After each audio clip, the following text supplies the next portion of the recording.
Había una vez un hombre que osó mirar más allá de los velos sagrados, un judío expulsado de su propia comunidad, un filósofo condenado por cristianos y rechazado por los suyos, alguien cuyo nombre se convirtió en sinónimo de herejía y peligro, y sin embargo, cuya lucidez atravesó los siglos como una flecha que jamás perdió su filo.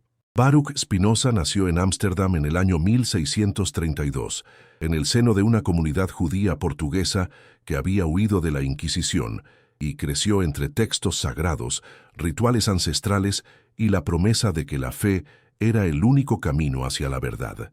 Pero algo dentro de él, algo que ni los rabinos ni los doctores de la ley pudieron sofocar, comenzó a preguntar lo que nadie se atrevía a susurrar siquiera en la oscuridad de la noche. ¿Por qué la humanidad teme tanto a la verdad? ¿Por qué los guardianes de lo sagrado construyen murallas tan altas que ni siquiera la luz de la razón puede atravesarlas? ¿Qué se oculta detrás de los dogmas que exigen obediencia ciega y castigan la duda con el fuego y el exilio? Spinoza no era un rebelde por naturaleza, no buscaba la confrontación como fin en sí mismo, sino que su mente, disciplinada y metódica, no podía aceptar afirmaciones sin someterlas al escrutinio de la razón. Estudió la Torá, el Talmud, las enseñanzas de Maimónides y también los textos de los filósofos cristianos, los escritos de Descartes, la geometría de Euclides, y en cada página descubría contradicciones que nadie más parecía notar o que todos fingían no ver. ¿Acaso la fe verdadera necesita la ignorancia como fundamento? ¿No será que lo que se llama piedad es muchas veces complicidad con el engaño? La comunidad judía de Ámsterdam había encontrado refugio en tierras más tolerantes que la península ibérica, pero esa tolerancia tenía límites muy precisos, y la libertad de pensamiento no era uno de los privilegios concedidos. Había reglas estrictas, normas que no podían cuestionarse, y el joven Baruch comenzó a formular preguntas que sonaban como explosiones en medio del silencio sagrado.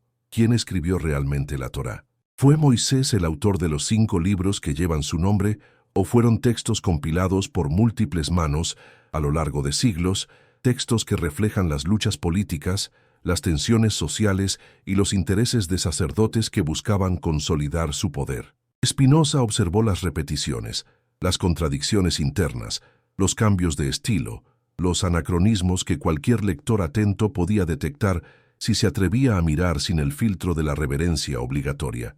En el Génesis, Dios crea el mundo 2 veces con relatos distintos. En el Éxodo, las leyes se repiten con variaciones que delatan su origen múltiple, y en el Deuteronomio se narra la muerte de Moisés con detalles que él mismo no pudo haber escrito. ¿Por qué estas evidencias eran ignoradas por quienes se autoproclamaban expertos en las Escrituras? ¿No será que la supuesta divinidad de los textos servía más para controlar a las masas que para iluminar sus almas? Pero no fue solo el análisis crítico de los textos lo que separó a Spinoza de su comunidad, sino una intuición mucho más radical, una comprensión que desmantelaba toda la arquitectura teológica sobre la que se sostenían tanto el judaísmo como el cristianismo. Para Spinoza, Dios no era un ser personal que dictaba leyes desde el cielo, que escuchaba plegarias, que castigaba pecados o recompensaba virtudes según criterios arbitrarios. Dios era la naturaleza misma, la sustancia infinita de la que todo emerge, la causa inmanente que no está separada de sus efectos, y por lo tanto, hablar de milagros, de revelaciones sobrenaturales, de profecías divinas que desafían las leyes naturales, era un absurdo lógico que solo podía mantenerse mediante la superstición y el miedo. ¿Qué significa que un dogma se derrumbe ante la razón? ¿Qué sucede cuando la fe deja de ser consuelo y se revela como cadena? Los rabinos de Ámsterdam percibieron el peligro antes de que Spinoza publicara una sola línea. Sus preguntas durante las sesiones de estudio, sus cuestionamientos en conversaciones privadas, su incapacidad para fingir devoción hacia doctrinas que su razón rechazaba, todo eso los alarmó profundamente. Intentaron persuadirlo, ofrecerle dinero para que callara, amenazarlo con el ostracismo social, pero Spinoza no podía traicionar su intelecto. En julio de 1656, cuando apenas tenía 23 años, fue sometido al herem, la excomunión más severa que la comunidad judía podía imponer.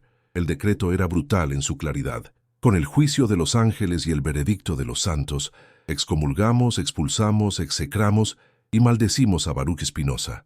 Que sea maldito de día y maldito de noche, maldito cuando se acuesta y maldito cuando se levanta, maldito cuando sale y maldito cuando entra.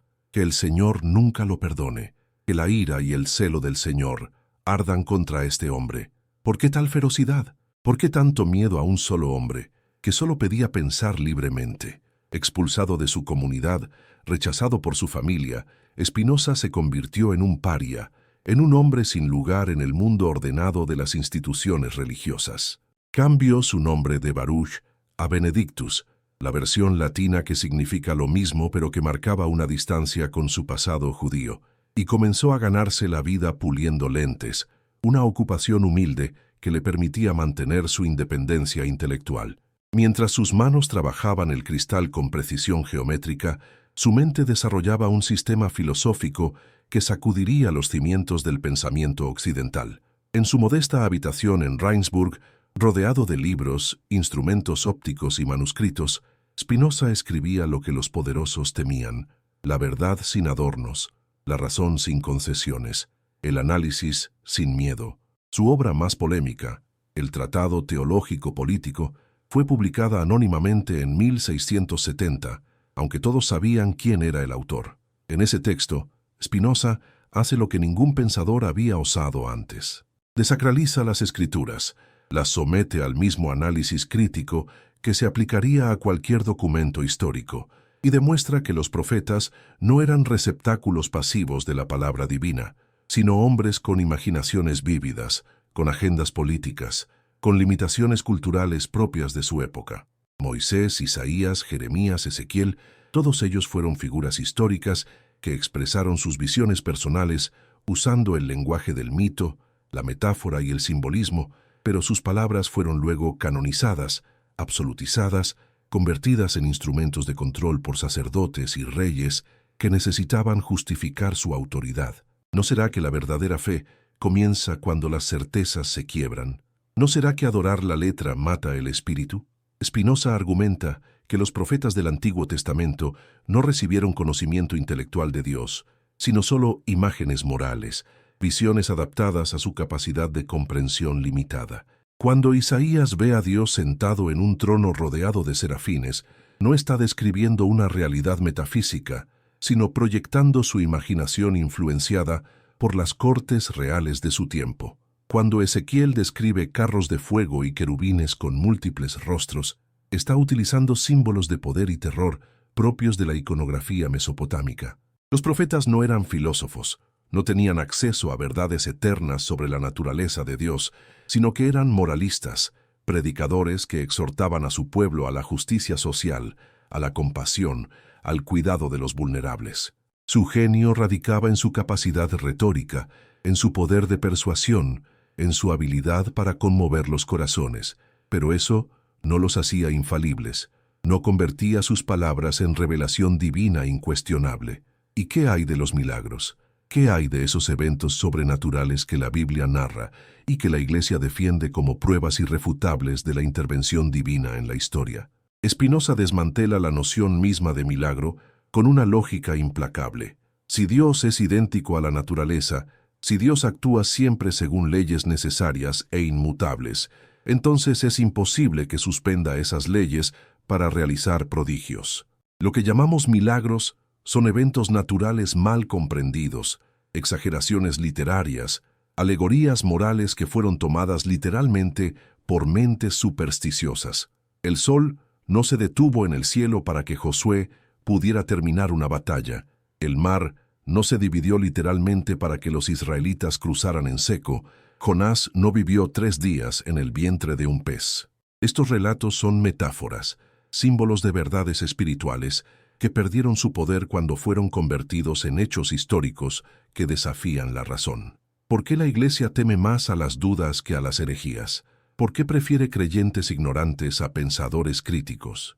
Y aquí llegamos al corazón de lo que Spinoza revela, al secreto terrible que las instituciones religiosas han guardado durante siglos. La religión organizada no se basa en la experiencia de lo divino, sino en el control social mediante el miedo. La Iglesia, tanto judía como cristiana, No predica el amor a Dios, sino el terror al castigo. No enseña la búsqueda de la verdad, sino la obediencia ciega a la autoridad. No cultiva la razón, sino que la suprime con amenazas de condenación eterna. Spinoza observa que las autoridades religiosas siempre han temido la filosofía, la han considerado peligrosa, herética, enemiga de la fe, porque saben que la razón libre es incompatible con el dogma impuesto. Un pueblo que piensa es un pueblo que cuestiona, y un pueblo que cuestiona no puede ser fácilmente controlado. Los sacerdotes del Antiguo Testamento mantuvieron su poder presentándose como mediadores indispensables entre el pueblo y Dios, monopolizando el acceso a lo sagrado mediante rituales, sacrificios, interpretaciones exclusivas de la ley. La Iglesia cristiana heredó esa estructura de poder y la perfeccionó, creando una jerarquía compleja de obispos, cardenales, papas, todos afirmando poseer autoridad divina para interpretar las Escrituras, administrar los sacramentos, perdonar pecados, excomulgar herejes. Pero ¿de dónde viene realmente ese poder? ¿De Dios o de la capacidad de manipular el miedo?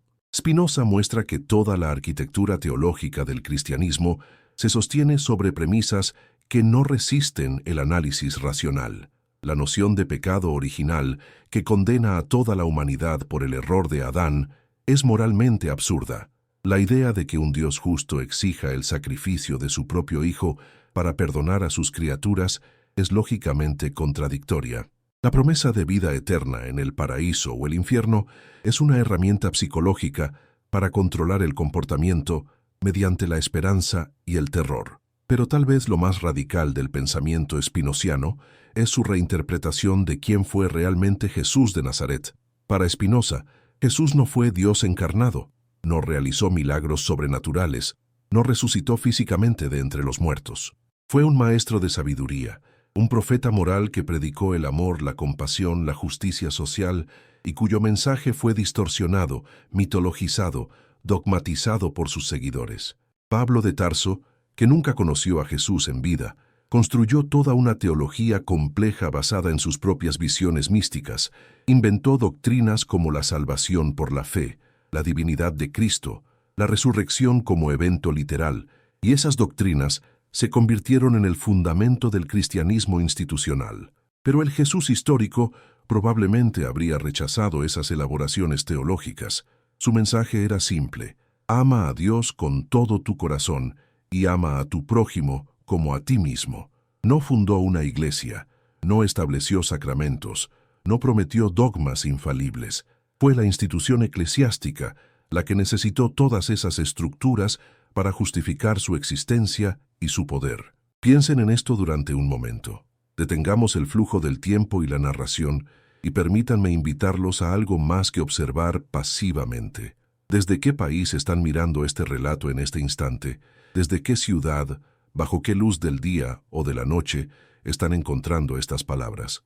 Escriban en los comentarios el lugar desde donde nos acompañan, la hora que marca su reloj mientras leen esto, porque este viaje por las ideas de Spinoza nos conecta a través del espacio y del tiempo, y saber que alguien en Buenos Aires lee esto a las 3 de la tarde, mientras otro en Barcelona lo hace a las 8 de la noche, nos recuerda que las preguntas fundamentales de la existencia humana, TR, ascienden las fronteras. Y si este texto les conmueve, si estas reflexiones les hacen pensar, compartan este relato con alguien cercano, con ese amigo o familiar que también busca respuestas más allá de las respuestas fáciles, porque compartir la búsqueda de la verdad es sembrar la posibilidad de que bendiciones lleguen a esas vidas, que la luz de la comprensión ilumine sus caminos también. Spinoza sabía que estaba jugando con fuego. Cada palabra que escribía era una provocación a los poderes establecidos, cada argumento era una amenaza al orden social que dependía de la autoridad religiosa. No solo los judíos lo habían excomulgado, también los cristianos lo condenaron. Sus libros fueron prohibidos, quemados públicamente, incluidos en el índice de libros prohibidos de la Iglesia Católica. Los protestantes calvinistas de Holanda, que se enorgullecían de su relativa tolerancia, también lo vieron como un peligro mortal. En 1672, un fanático religioso intentó asesinarlo apuñalándolo en la calle, y aunque Spinoza sobrevivió al ataque, conservó su abrigo apuñalado como recordatorio de lo que le espera a quien desafía las certezas sagradas. ¿Por qué tanto odio? ¿Por qué tanta violencia contra un hombre que solo buscaba la verdad? La respuesta está en lo que Spinoza representa.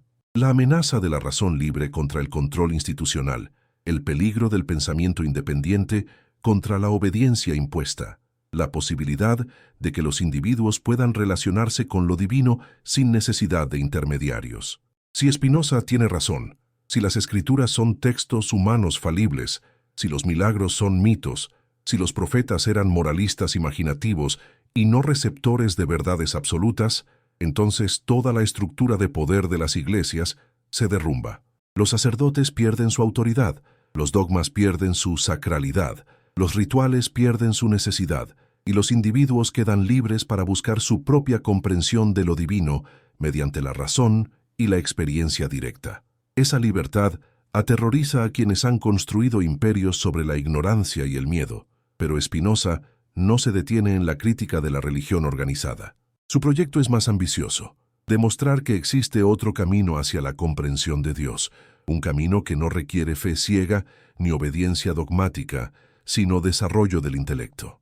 En su obra maestra La Ética, demostrada según el orden geométrico, Spinoza construye un sistema filosófico que parte de definiciones y axiomas para derivar proposiciones sobre Dios, la naturaleza, la mente humana, las emociones y la libertad. Es filosofía escrita como matemáticas, con la claridad y necesidad de un teorema de geometría, y lo que ese sistema demuestra es revolucionario. Dios no es un legislador celestial que juzga y castiga, sino la sustancia única e infinita de la que todo es una modificación. Todo lo que existe es Dios expresándose de infinitos modos. Tú eres una expresión de Dios. Yo soy una expresión de Dios. Esta montaña, este río, esta estrella, todo es Dios manifestándose. ¿No es eso más hermoso y más verdadero que la imagen de un Dios tiránico, que exige adoración y amenaza con el infierno? ¿No es más coherente pensar en un Dios que no puede ser separado de la naturaleza, que un Dios que supuestamente la creó desde fuera, como un artesano crea un objeto? Spinoza muestra que la distinción tradicional entre creador y creación es artificial, que Dios no es trascendente sino inmanente, no está fuera del mundo, sino que es el mundo mismo en su totalidad infinita. Por eso los milagros son imposibles, serían Dios contradiciendo sus propias leyes, Dios actuando contra sí mismo, lo cual es absurdo. La naturaleza opera según leyes necesarias, porque esas leyes son la expresión misma de la naturaleza divina. Y aquí entra algo aún más profundo, algo que los censores de Spinoza encontraban absolutamente intolerable. Si Dios es la naturaleza, entonces el estudio de la naturaleza mediante la razón y la ciencia es el verdadero camino hacia el conocimiento de Dios. La física, la biología, la astronomía, todas las ciencias naturales son formas de teología, formas de comprender lo divino. Rezar en una iglesia no te acerca más a Dios que estudiar las leyes del movimiento o la estructura de las plantas. De hecho, para Spinoza, el amor intelectual de Dios, el amor Dei intellectualis, es el estado más elevado que un ser humano puede alcanzar, y se logra no mediante la fe o la devoción emocional, sino mediante la comprensión racional de cómo todo en el universo está conectado en una red infinita de causas y efectos que es Dios mismo. Los profetas del Antiguo Testamento, según Spinoza, nunca alcanzaron ese nivel de comprensión. Moisés imaginaba a Dios como un rey celoso que exigía obediencia y castigaba la desobediencia. Isaías veía a Dios como un juez que destruiría a los enemigos de Israel. Jeremías presentaba a Dios como alguien que se arrepiente de sus decisiones. Todas estas son proyecciones humanas, antropomorfismos que atribuyen a Dios cualidades y emociones humanas. Pero el verdadero Dios, el Dios de Spinoza, no tiene voluntad cambiante, no tiene emociones, no se alegra ni se entristece, no ama ni odia en el sentido humano de esos términos. Dios simplemente es, y todo fluye de su naturaleza, con la misma necesidad que los ángulos de un triángulo suman 180 grados. ¿Qué hicieron las instituciones religiosas con las visiones de los profetas?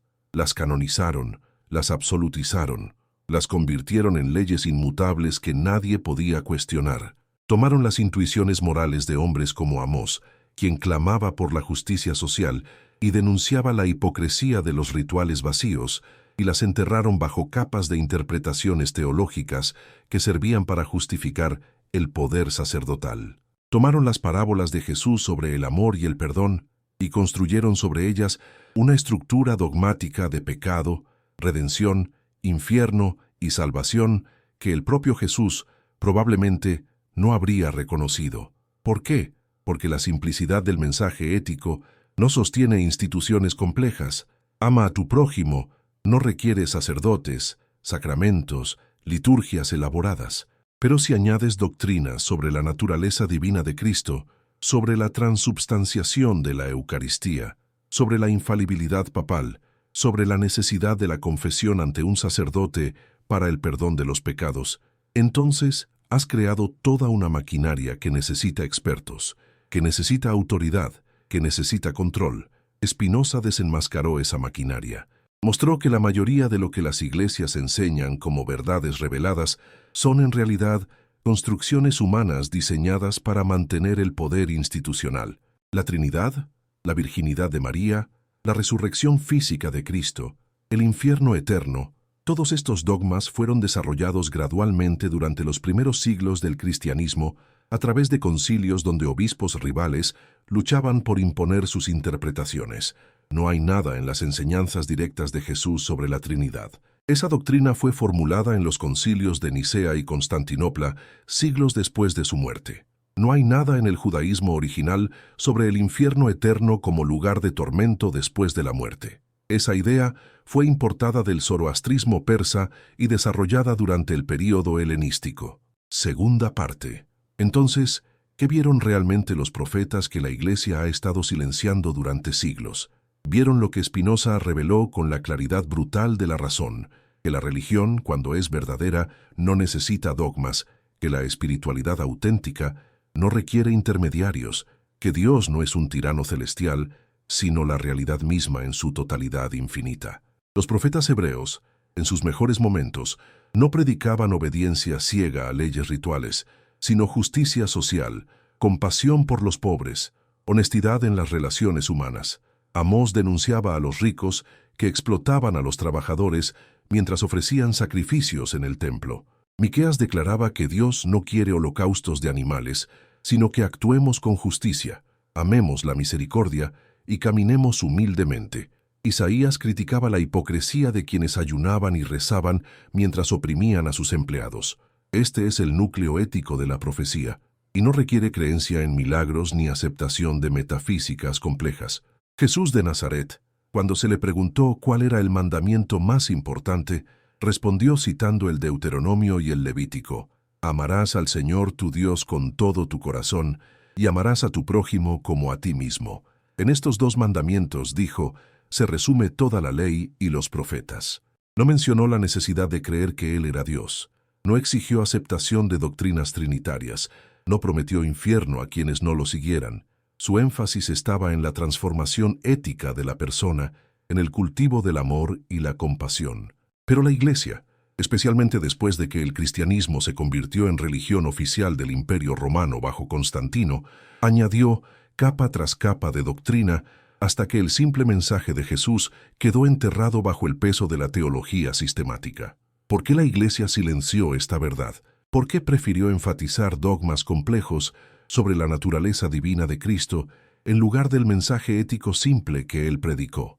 Spinoza nos da la respuesta: porque el poder institucional no puede sostenerse sobre la simplicidad ética.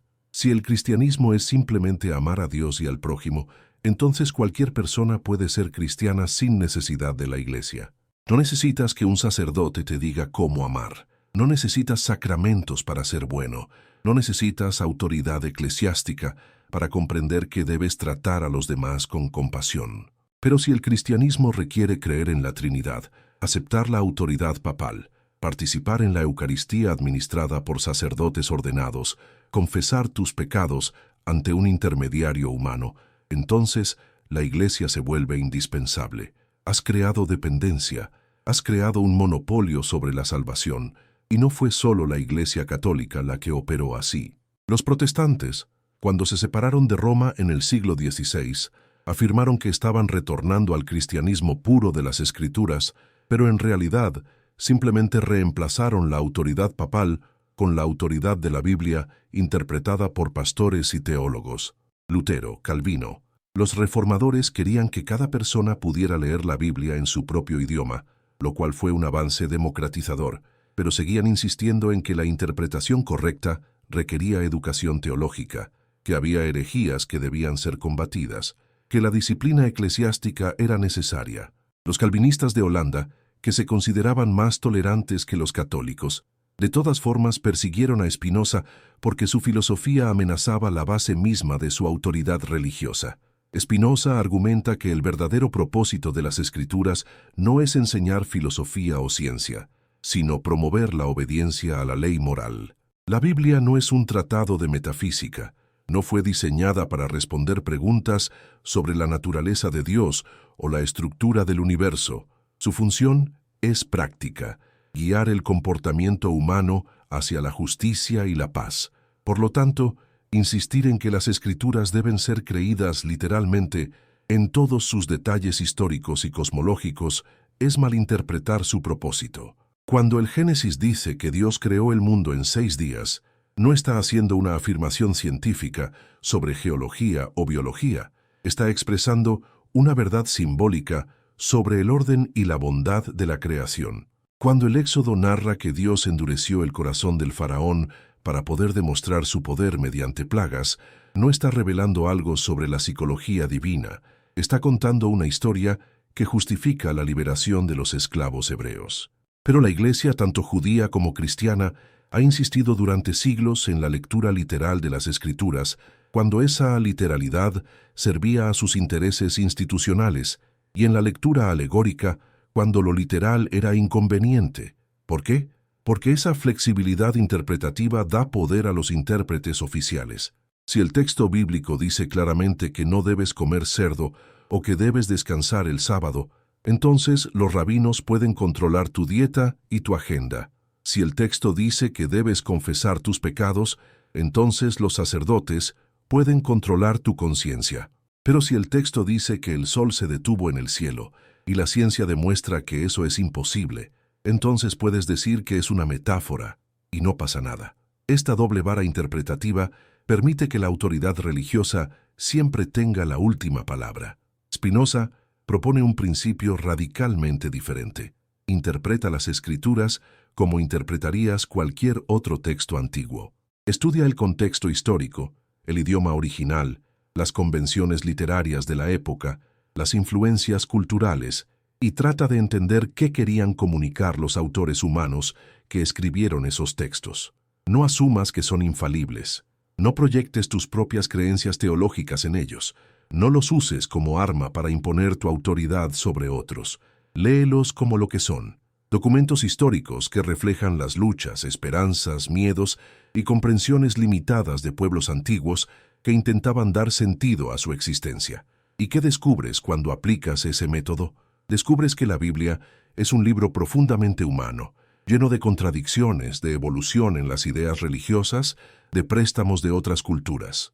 Descubres que el monoteísmo judío no surgió de una revelación súbita en el monte Sinaí, sino que evolucionó gradualmente desde el politeísmo, pasando por el enoteísmo, donde se adoraba principalmente a un Dios sin negar la existencia de otros, hasta llegar finalmente al monoteísmo estricto durante y después del exilio babilónico.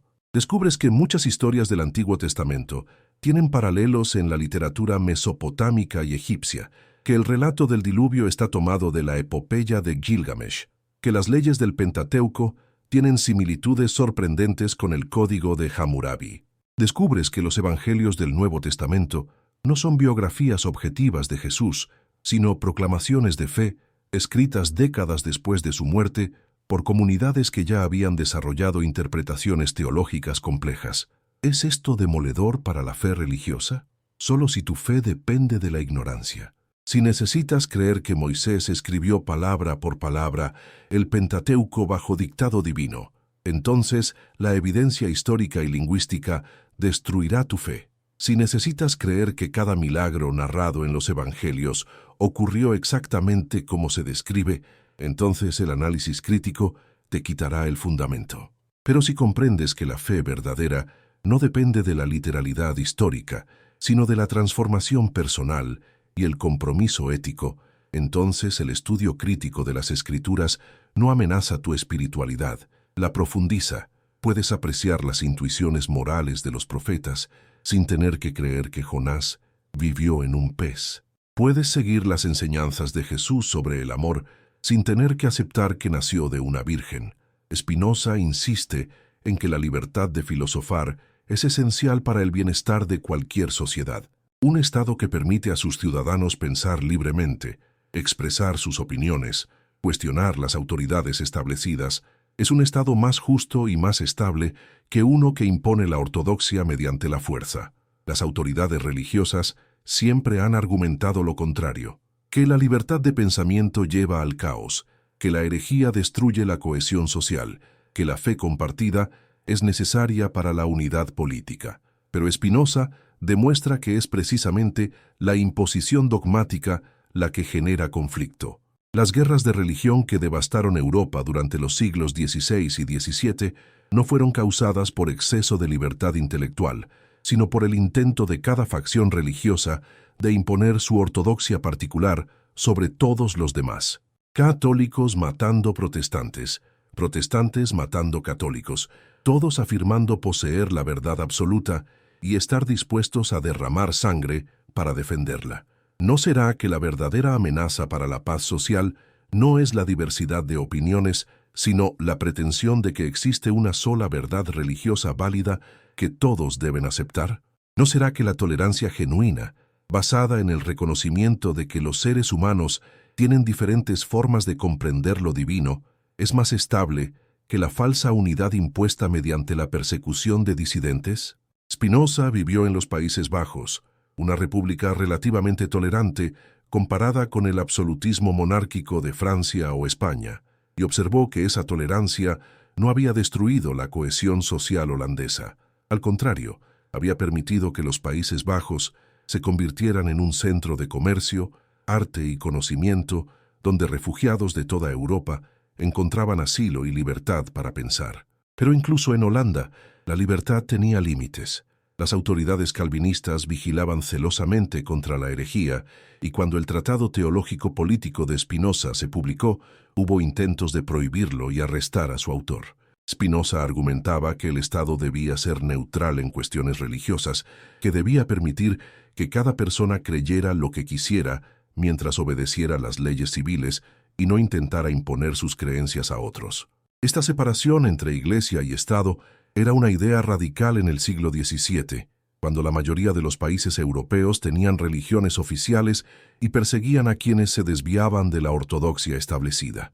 Spinoza estaba anticipando los principios del liberalismo político moderno, la idea de que el gobierno existe para proteger la libertad y seguridad de los ciudadanos, no para imponer una visión particular del bien espiritual. Los profetas hebreos, si los lees con cuidado, también cuestionaban la religión institucional de su tiempo.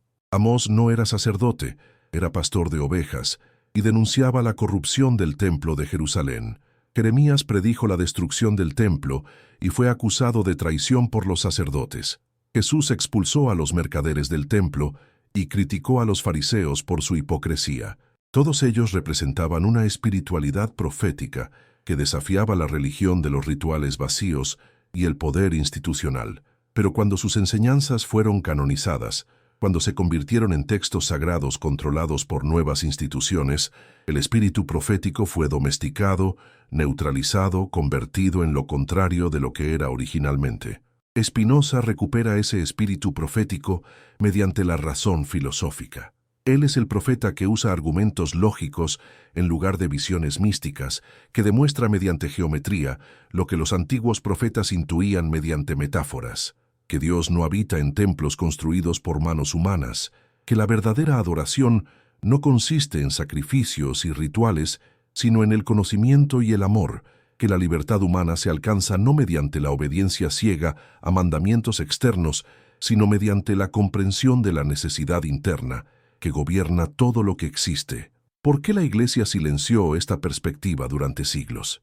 Porque Spinoza hace obsoleta la mediación sacerdotal. Si cada persona puede relacionarse directamente con Dios mediante el desarrollo de su razón, si el estudio de la naturaleza es una forma de teología, si la ética no requiere revelación sobrenatural, sino solo comprensión de qué beneficia genuinamente al ser humano, entonces, ¿para qué necesitamos sacerdotes, obispos, papas? La respuesta es que no los necesitamos, y esa es precisamente la conclusión que la jerarquía eclesiástica no podía tolerar. Su existencia misma dependía de que las masas creyeran que sin la Iglesia no hay salvación, que sin los sacramentos administrados por sacerdotes ordenados no hay perdón de pecados, que sin la doctrina interpretada por autoridades teológicas no hay comprensión de Dios. Spinoza muestra que todo eso es superstición organizada. La verdadera religión, lo que él llama la religión universal que todos los profetas y sabios han enseñado bajo diferentes formas culturales, consiste simplemente en dos cosas: conocer que Dios existe y es perfectamente justo, y que el único culto que Dios requiere es la práctica de la justicia y el amor hacia el prójimo. Todo lo demás, todas las doctrinas complejas sobre la Trinidad, la encarnación, la redención, la gracia, los sacramentos, todo eso es añadido humano, teología especulativa, que puede ser interesante filosóficamente, pero que no es necesaria para la salvación moral del individuo. Imaginen el escándalo que esto causó. Spinoza estaba diciendo que un judío que nunca acepta a Jesús como Mesías, un musulmán que rechaza la divinidad de Cristo, un ateo que simplemente vive éticamente, aunque no crea en Dios personal, todos pueden ser salvos, todos pueden alcanzar la beatitud, porque lo que importa no es la creencia correcta, sino la acción correcta. La noción de que fuera de la Iglesia no hay salvación, el lema latino extra ecclesiam nulla salus, que había justificado siglos de persecución de herejes, quedaba demolida. Las cruzadas que mataron miles de musulmanes en nombre de Cristo, la Inquisición que torturó y quemó a quienes cuestionaban el dogma católico, las guerras de religión entre católicos y protestantes, todo ese horror histórico había sido perpetrado bajo la premisa de que la ortodoxia doctrinal era más importante que la compasión humana. Spinoza invierte esa jerarquía. La compasión es lo único que importa. La ortodoxia es irrelevante. ¿Y qué hay de la vida después de la muerte? Las religiones tradicionales han usado el cielo y el infierno como motivaciones fundamentales para el comportamiento ético. Obedece los mandamientos de Dios y serás recompensado con el paraíso eterno. Desobedece y arderás en el infierno para siempre. Spinoza considera que esta es una forma infantil e indigna de moralidad. Si solo eres bueno, porque esperas una recompensa o temes un castigo, entonces no eres realmente bueno, eres simplemente calculador. La verdadera virtud es su propia recompensa, no porque te gane puntos para el cielo, sino porque vivir virtuosamente produce alegría, paz interna, satisfacción profunda que ninguna circunstancia externa puede quitar. Para Spinoza, la vida eterna no es algo que sucede después de la muerte corporal, es algo que experimentas ahora cuando alcanzas el amor intelectual de Dios, cuando comprendes que eres parte de la totalidad infinita, cuando dejas de identificarte con tu ego limitado y temporal, cuando ves las cosas sub specie aeternitatis desde la perspectiva de la eternidad, entonces ya estás experimentando lo que las religiones llaman salvación o iluminación. No es algo que ganas en el futuro, es algo que realizas en el presente mediante el conocimiento y la comprensión. Esta doctrina es profundamente mística, pero está basada en la razón, no en la fe. Spinoza no pide que creas en su autoridad o en revelaciones sobrenaturales, te invita a seguir sus argumentos geométricos y ver por ti mismo si son válidos. Es misticismo racional, espiritualidad demostrable, una forma de religiosidad que no requiere nada sobrenatural, pero que ofrece la profundidad y el consuelo que las personas buscan en la religión tradicional. Los profetas hebreos tuvieron destellos de esta comprensión. Cuando el salmista escribe, «Los cielos cuentan la gloria de Dios y el firmamento anuncia la obra de sus manos», está expresando la intuición spinociana de que la naturaleza es la manifestación de lo divino. Cuando Jesús dice que el reino de Dios está dentro de ti, Está señalando la misma verdad que Spinoza demuestra filosóficamente, que lo divino no es algo externo que debes alcanzar mediante rituales, sino algo interno que debes realizar mediante el autoconocimiento. Cuando los místicos cristianos como Meister Eckhart hablan de la unión del alma con Dios, están describiendo el mismo estado que Spinoza llama amor intelectual de Dios. Pero la Iglesia siempre ha sido ambivalente respecto a los místicos. Los tolera cuando su misticismo está adecuadamente enmarcado en la ortodoxia doctrinal, pero los persigue cuando su experiencia directa de lo divino amenaza con hacer obsoleta la mediación institucional. Santa Teresa de Ávila tuvo que defender sus visiones ante la Inquisición. San Juan de la Cruz fue encarcelado por sus hermanos carmelitas. Meister Eckhart fue acusado de herejía. ¿Por qué?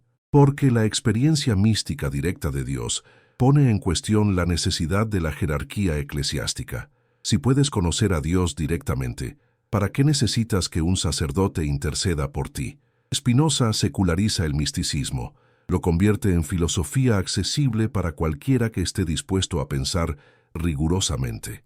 No necesitas entrar en trance ni tener visiones, solo necesitas estudiar la naturaleza, comprender las leyes que la gobiernan y desarrollar tu razón hasta que puedas ver cómo todo está conectado en la red infinita de causas y efectos que es Dios. Es democratización radical de lo sagrado. Es la idea de que cada persona puede convertirse en filósofo, en sabio, en místico racional, sin necesidad de iniciación religiosa ni autorización eclesiástica. ¿Ven ahora por qué Spinoza era tan peligroso? No solo estaba criticando doctrinas particulares del judaísmo o el cristianismo, estaba desmantelando toda la estructura de poder que esas religiones habían construido durante milenios. Estaba revelando que el emperador no tiene ropa, que detrás de toda la pompa ceremonial, la teología elaborada y la autoridad imponente, no hay nada excepto superstición organizada y control social mediante el miedo. Los profetas habían visto esta verdad, habían intentado llamar a su pueblo de vuelta a la esencia ética de la religión, pero sus palabras fueron cooptadas por las mismas instituciones que ellos habían criticado. Desde su humilde habitación en La Haya, puliendo lentes para ganarse la vida modestamente, Spinoza escribía la verdad que nadie se atrevía a decir en voz alta. No buscaba fama ni fortuna. Rechazó ofertas de cátedras universitarias porque sabían que venían con condiciones que limitarían su libertad intelectual. Vivió solo, sin familia, sin comunidad religiosa, sin el consuelo de las certezas tradicionales, pero con una paz interior que provenía de su comprensión de que él era parte de la totalidad infinita y que su vida, aunque breve, tenía sentido como expresión temporal de lo eterno. Murió a los 44 años de tuberculosis, una enfermedad probablemente agravada por el polvo de cristal que inhalaba mientras pulía lentes. En su lecho de muerte, no pidió un rabino ni un sacerdote, no hizo confesión de fe ni imploró perdón divino. Murió como había vivido, con la serenidad que viene de haber comprendido su lugar en el cosmos. Sus últimas palabras, según quienes estaban presentes, fueron simples y tranquilas. Sabía que su cuerpo era solo una modificación temporal de la sustancia infinita, que su mente, en la medida en que había alcanzado el conocimiento verdadero, era eterna. Y sin embargo, aunque su vida fue breve y su existencia humilde, sus ideas han sobrevivido 3 siglos y medio. Los libros que las autoridades religiosas intentaron quemar fueron copiados en secreto y pasados de mano en mano. Los filósofos de la Ilustración, aunque raramente lo citaban públicamente, por temor a ser asociados con su nombre infame, bebieron profundamente de su pensamiento. La separación entre Iglesia y Estado, la libertad de expresión, la democracia moderna, el análisis histórico crítico de las Escrituras, todas estas ideas tienen raíces en el trabajo de Spinoza. Tercera parte. Ahora llegamos al corazón del misterio, al secreto que Spinoza reveló y que las instituciones religiosas han intentado ocultar durante siglos. No es que Dios no exista, sino que Dios existe de una manera radicalmente diferente a como la religión organizada lo ha presentado. No es que los profetas fueran charlatanes o mentirosos, sino que sus visiones fueron malinterpretadas, dogmatizadas, convertidas en instrumentos de control cuando deberían haber sido celebradas como expresiones poéticas de verdades éticas. No es que las escrituras sean completamente falsas, sino que son documentos humanos que contienen intuiciones morales profundas, mezcladas con mitos, leyendas, historia distorsionada y metáforas mal comprendidas. La verdad que la Iglesia ha silenciado es que no necesitas intermediarios para relacionarte con lo divino. No necesitas sacerdotes que te digan cómo pensar, no necesitas dogmas que te digan qué creer, no necesitas rituales que te digan cómo actuar.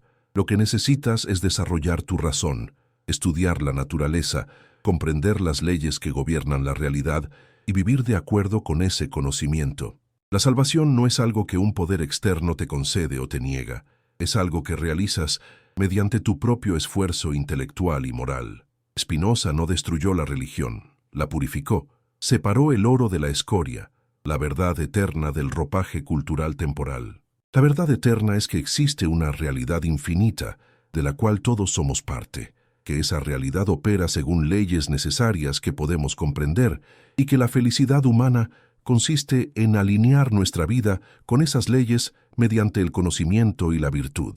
El ropaje cultural es toda la mitología específica de cada tradición religiosa, las historias de dioses que caminan sobre la tierra, que dividen mares, que resucitan muertos, que prometen paraísos y amenazan con infiernos.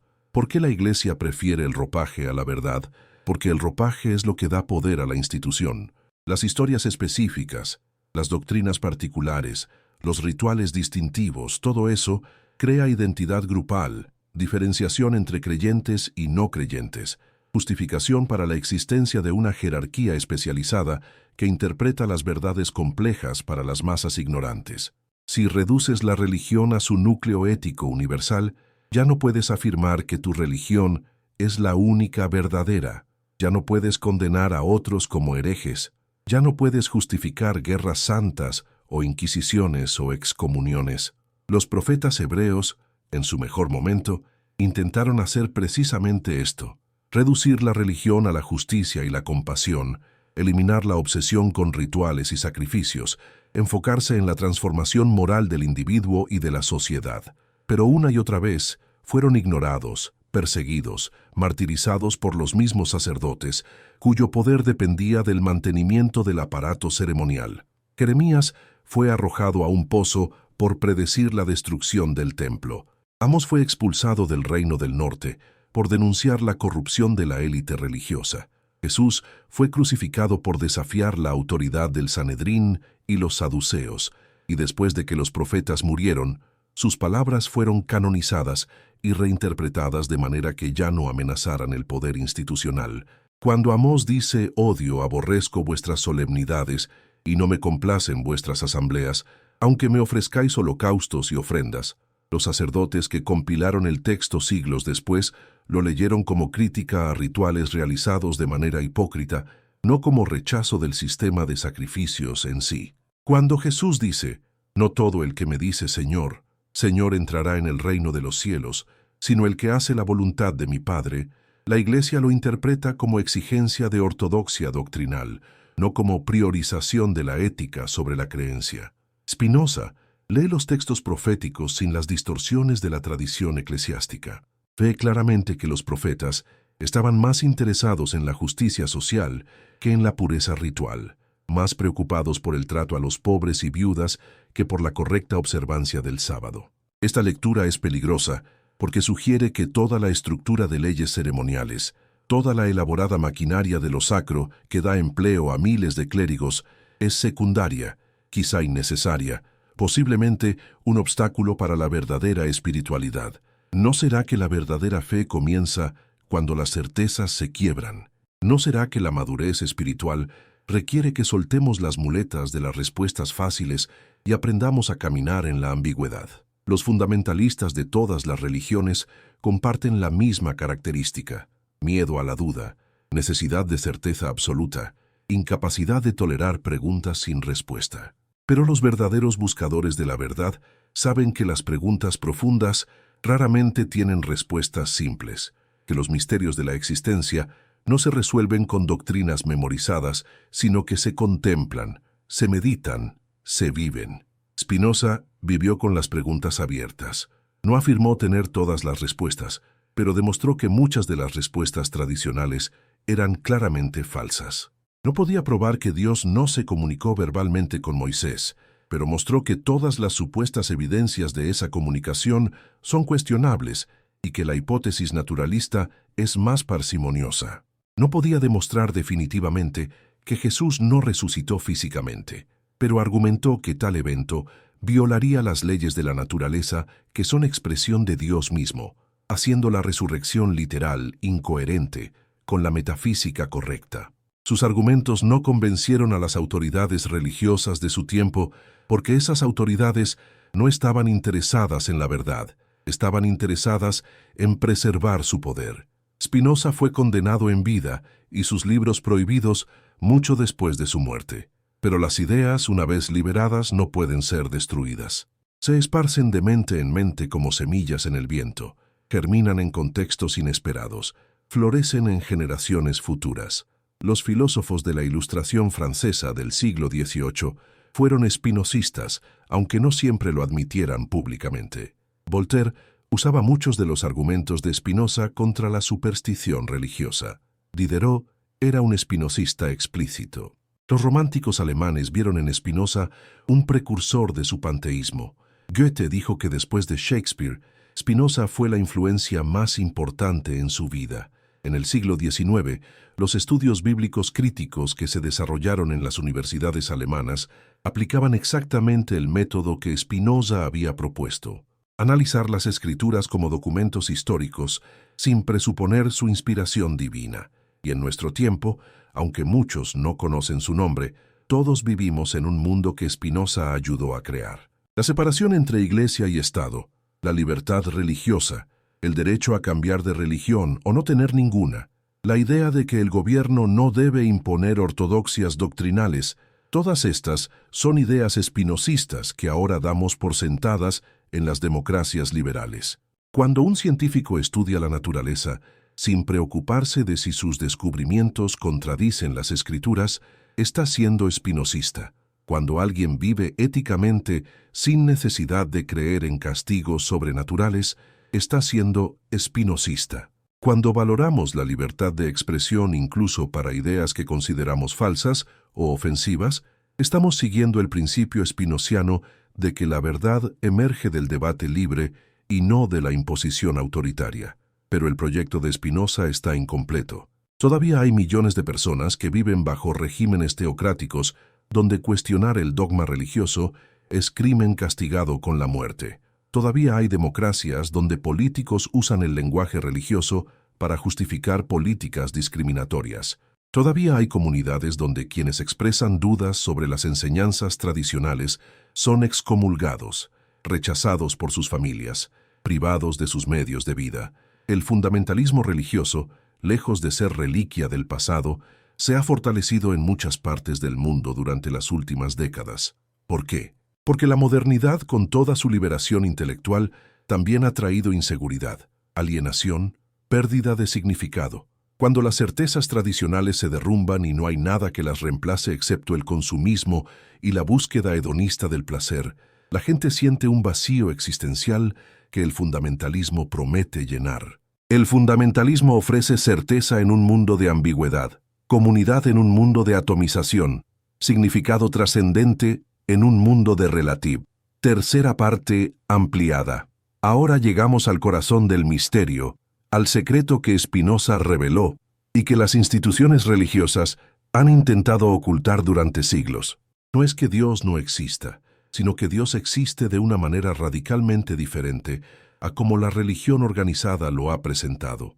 No es que los profetas fueran charlatanes o mentirosos, sino que sus visiones fueron malinterpretadas, dogmatizadas, convertidas en instrumentos de control cuando deberían haber sido celebradas como expresiones poéticas de verdades éticas profundas. No es que las escrituras sean completamente falsas, sino que son documentos humanos que contienen intuiciones morales sublimes, mezcladas con mitos antiguos, leyendas tradicionales, historia distorsionada por agendas políticas y metáforas mal comprendidas por mentes posteriores que carecían del contexto para entender las intenciones originales. La verdad que la Iglesia ha silenciado durante siglos es devastadora en su simpleza. No necesitas intermediarios para relacionarte con lo divino. No necesitas sacerdotes que te digan qué pensar. No necesitas dogmas complejos que te digan qué creer. No necesitas rituales elaborados que te dicten cómo actuar. Lo que necesitas es desarrollar tu razón, estudiar la naturaleza con humildad y rigor, comprender las leyes que gobiernan la realidad y vivir de acuerdo con ese conocimiento. La salvación no es algo que un poder externo te concede o te niega según su capricho. Es algo que realizas mediante tu propio esfuerzo intelectual y moral, mediante tu compromiso personal con la verdad y la virtud. Spinoza no destruyó la religión auténtica, la purificó. Separó el oro puro de la escoria acumulada, la verdad eterna del ropaje cultural temporal que varía según épocas y geografías. La verdad eterna es que existe una realidad infinita de la cual todos somos parte inseparable, que esa realidad opera según leyes necesarias que podemos comprender mediante el estudio y la razón, y que la felicidad humana verdadera consiste en alinear nuestra vida con esas leyes mediante el conocimiento progresivo y la virtud sostenida. El ropaje cultural es toda la mitología específica de cada tradición religiosa, las historias particulares de dioses que caminan sobre la tierra, que dividen mares, que resucitan muertos, que prometen paraísos idílicos y amenazan con infiernos de tormento eterno. ¿Por qué la Iglesia prefiere preservar el ropaje cultural antes que revelar la verdad universal? Porque el ropaje es lo que da poder a la institución eclesiástica. Las historias específicas, los dogmas particulares, los rituales distintivos, todos estos elementos crean identidad grupal fuerte, diferenciación clara entre creyentes y no creyentes, desacuerdo profundo entre tradiciones rivales, justificación última para la existencia de una jerarquía especializada que interpreta las verdades complejas para las masas ignorantes. Si reduces la religión a su núcleo ético universal, a esos principios que todas las tradiciones comparten en su esencia, entonces ya no puedes afirmar que tu religión es la única verdadera y todas las demás falsas. Ya no puedes condenar a otros como herejes dignos de castigo. Ya no puedes justificar guerras santas o inquisiciones sangrientas o excomuniones brutales. Los profetas hebreos originales, en sus mejores momentos, en sus flashes de lucidez ética, intentaron hacer precisamente esto: reducir la religión a la justicia y la compasión, eliminar la obsesión patológica con rituales vacíos y sacrificios crueles, enfocarse en la transformación moral profunda del individuo y en la reorganización ética de la sociedad. Pero una y otra vez, a través de los siglos, fueron ignorados por los guardianes del templo, perseguidos, martirizados por los mismos sacerdotes, cuyo poder económico y político dependía del mantenimiento del aparato ceremonial elaborado. Jeremías fue arrojado a un pozo por predecir la destrucción del templo y afirmar que Dios prefería la compasión a los sacrificios. Amós fue expulsado del reino del norte por denunciar sin compasión la corrupción de la élite religiosa. Jesús fue crucificado no por sus enseñanzas éticas, que eran inofensivas, sino por desafiar la autoridad del Sanedrín y los saduceos, por cuestionar la necesidad del templo, por sugerir que el reino de Dios estaba dentro de las personas y no en instituciones externas.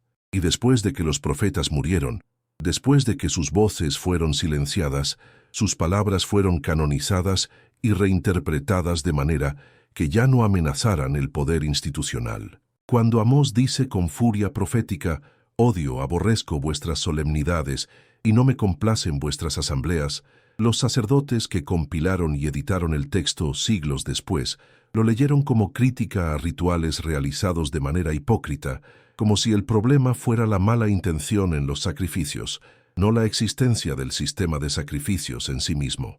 Cuando Jesús dice: «No todo el que me dice Señor, Señor entrará en el reino de los cielos, sino el que hace la voluntad de mi Padre», la Iglesia posterior lo interpretó como exigencia de ortodoxia doctrinal y aceptación de dogmas complejos, cuando claramente estaba priorizando la ética sobre la creencia, la acción sobre la fe verbal. Spinoza lee los textos proféticos sin las distorsiones de la tradición eclesiástica acumulada. Ve claramente que los profetas estaban más interesados en la justicia social, en el trato humano a los pobres y vulnerables, que en la pureza ritual y la correcta observancia de leyes ceremoniales. Ve que el conflicto entre los profetas y los sacerdotes es fundamentalmente un conflicto entre dos visiones incompatibles de qué es importante. Para los profetas, importa cómo tratas a tu vecino, cómo usas el poder, cómo respetas la dignidad del otro. Para los sacerdotes importa qué sacrificios realizas, qué días observas, qué alimentos evitas.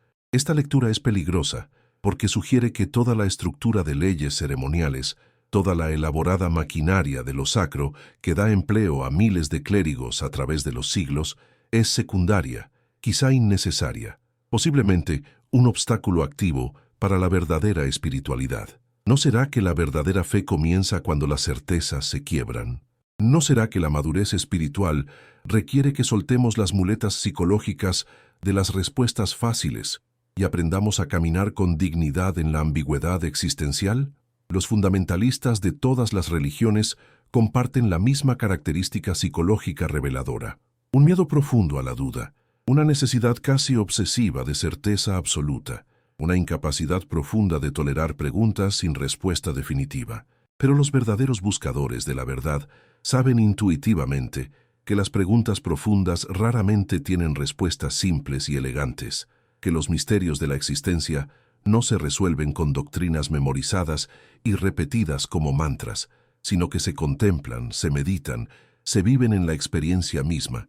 Spinoza vivió con las preguntas abiertas, con la incertidumbre fundamental, pero esta incertidumbre no lo paralizaba sino que lo energizaba. No afirmó tener todas las respuestas, pero demostró rigorosamente que muchas de las respuestas tradicionales eran claramente falsas, lógicamente incoherentes, basadas en premisas que no resisten el escrutinio. No podía probar que Dios no se comunicó verbalmente con Moisés en el monte Sinaí, pero mostró que todas las supuestas evidencias de esa comunicación divina son cuestionables y que la hipótesis naturalista de que los textos fueron escritos por múltiples autores humanos es más parsimoniosa y explica más datos. No podía demostrar definitivamente que Jesús no resucitó físicamente de entre los muertos, pero argumentó que tal evento violaría sistemáticamente las leyes de la naturaleza, que son la expresión misma de Dios, haciendo la resurrección literal no solo improbable, sino incoherente con la metafísica correcta. Sus argumentos no convencieron a las autoridades religiosas de su tiempo, porque esas autoridades no estaban verdaderamente interesadas en la verdad como búsqueda racional, estaban interesadas en preservar su poder institucional, en mantener sus ingresos, en garantizar la continuidad de sus estructuras de autoridad. Spinoza fue condenado en vida y sus libros prohibidos, quemados, puestos bajo vigilancia eclesiástica mucho después de su muerte. Pero las ideas, una vez liberadas de la mente de un pensador brillante, no pueden ser destruidas por los guardianes de la ortodoxia. Se esparcen de mente en mente como semillas en el viento, germinan en contextos inesperados, florecen silenciosamente en generaciones futuras. Los filósofos de la Ilustración francesa del siglo XVIII fueron espinosistas, aunque no siempre lo admitieran públicamente por temor a represalias. Voltaire usaba muchos de los argumentos centrales de Spinoza contra la superstición religiosa sin citar su nombre. Diderot era un espinosista explícito, referenciaba sus obras en sus escritos privados. Los románticos alemanes de finales del siglo XVIII vieron en Spinoza un precursor importante de su panteísmo poético. Goethe escribió en sus memorias que después de Shakespeare y el arte clásico, Spinoza fue la influencia más profunda en su vida intelectual. En el siglo XIX, los estudios bíblicos críticos que se desarrollaron en las universidades alemanas, especialmente con eruditos como Ferdinand Baur y David Friedrich Strauss, aplicaban exactamente el método que Spinoza había propuesto: analizar las escrituras como documentos históricos sujetos a crítica racional, sin presuponer su inspiración divina. Y en nuestro tiempo contemporáneo, aunque muchas personas no conocen el nombre de Spinoza ni han leído una sola página de su obra, todos vivimos en un mundo que Spinoza ayudó a crear mediante sus ideas revolucionarias.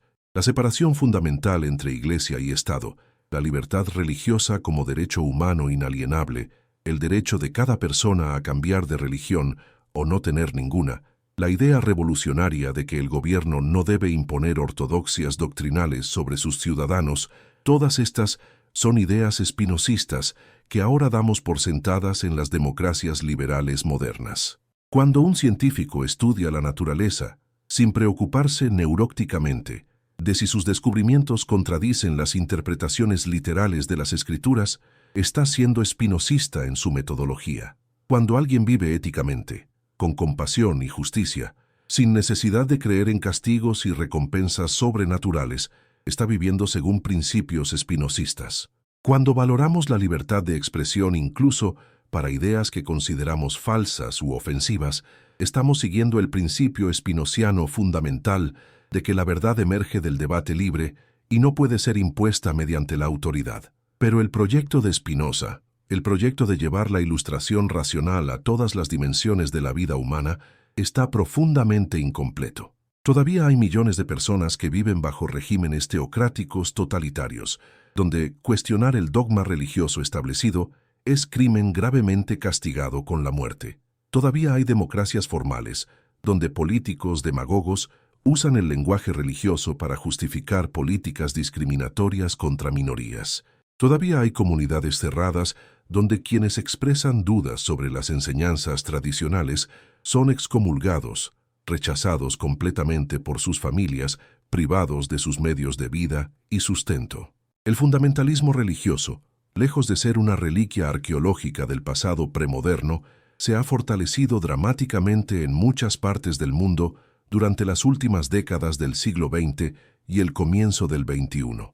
¿Por qué? ¿Por qué retorna el fundamentalismo con tanta fuerza justo cuando parecía que la modernidad lo había desplazado? Porque la modernidad, con toda su promesa de liberación intelectual y emancipación personal, también ha traído consigo inseguridad ontológica profunda, alienación radical, pérdida de significado trascendente, desencantamiento del mundo. Cuando las certezas tradicionales que tus antepasados sostuvieron durante generaciones se derrumban en el lapso de décadas, y cuando no hay nada disponible que las reemplace excepto el consumismo vacío, la búsqueda hedonista del placer temporal, la acumulación de posesiones materiales que no satisfacen el alma, la gente siente un vacío existencial apocalíptico que el fundamentalismo promete llena. Erre completamente.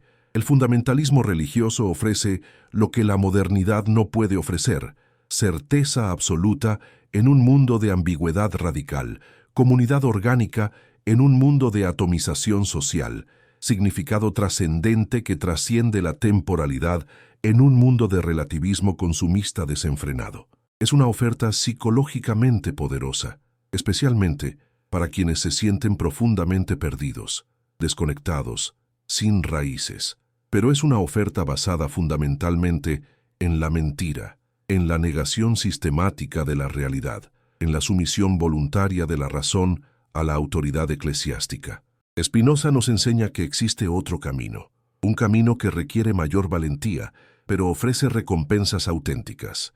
El camino de la comprensión racional persistente, del desarrollo intelectual gradual pero incesante, de la vida ética basada no en el miedo neurótico al castigo, ni en la esperanza infantil de recompensa, sino en el amor genuino, en la comprensión de nuestra interconexión con todo lo que existe. No es un camino más fácil, ni más cómodo.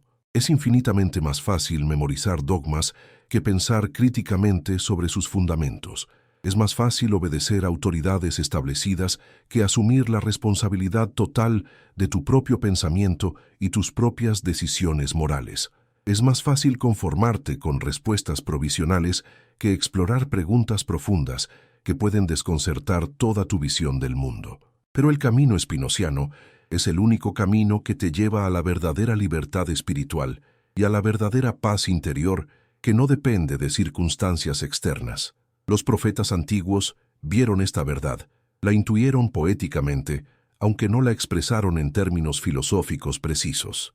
Moisés, en sus mejores momentos, predicaba la necesidad de romper con las cadenas del pensamiento obligado.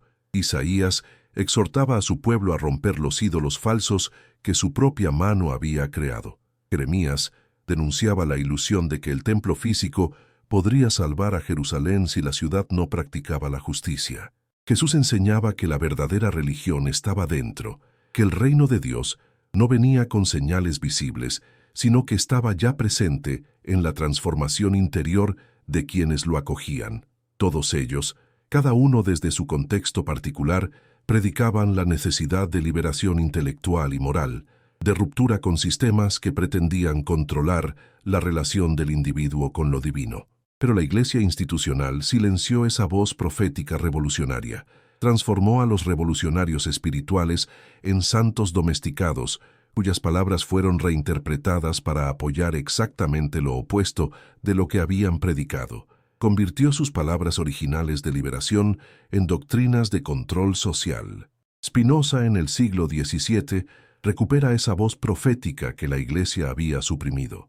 En el silencio contemplativo de su modesta habitación, escribiendo en la vela de noche después de horas puliendo lentes precisamente, desarrolló un sistema filosófico que dice la verdad que ningún obispo, ningún papa, ningún rabino se atrevía a articular públicamente, que la humanidad es más grande que cualquier institución religiosa, que la razón es infinitamente más poderosa que cualquier dogma transmitido por autoridad, que la libertad espiritual es más hermosa que cualquier certeza falsa.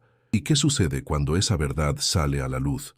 Cuando miles, millones, comienzan a pensar por sí mismos, a cuestionar las autoridades establecidas, a construir sus propias comprensiones personales de lo divino y lo moral, las instituciones tiemblan visiblemente. Los guardianes de la ortodoxia se asustan profundamente, pero la verdad no puede ser enterrada para siempre. No importa cuántas hogueras se enciendan ni cuántos libros se quemen. Emerge en cada generación, resurge en cada mente que se atreve a pensar sin las cadenas del dogma impuesto. La verdad es indestructible porque es la estructura fundamental de la realidad misma.